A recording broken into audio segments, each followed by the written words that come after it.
咧就係協助鄺港智潛逃兩男女罪成啊！呢個咧係根據《星島日報》嘅報導。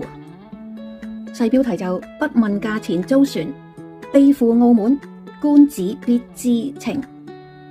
內容簡報：名媛蔡天鳳2年前遭肢解碎屍案，案發後遊艇公司41歲嘅男職員以及29歲嘅無業女子協助死者嘅前夫鄺港智潛逃被控。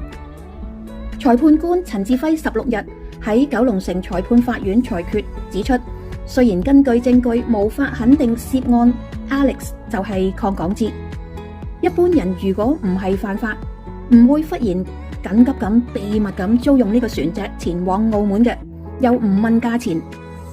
推論兩人必然知悉 Alex 可能逃避警方嘅追捕或者法律嘅程序，裁定二人罪成，還押到本月27日判刑，以待索取背景報告。即係6月27日咧就會判刑啦。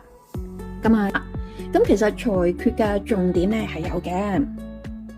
案發嘅時候 ，Ivy 經過潘巧賢聯絡林信，為友人 Alex 租船。根據信息記錄，潘巧賢就冇可能唔知道涉案嘅航線，或者 Alex 打算唔經海關出境。Ivy 曾經話：響香港就上船當船 P 咁玩咯。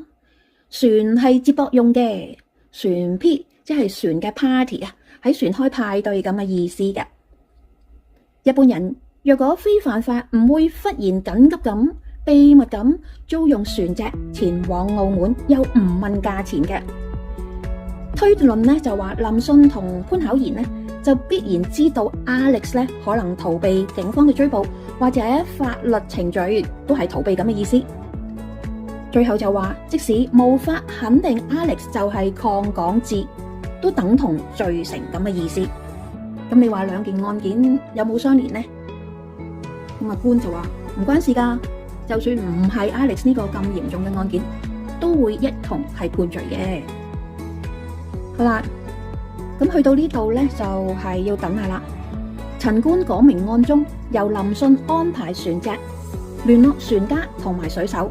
潘巧賢同埋 Ivy 呢就負責傳話俾友人 Alex。即使根據證據無法肯定 Alex 就係鄺港智，仍然足以裁定兩人係串謀妨礙司法公正罪成嘅。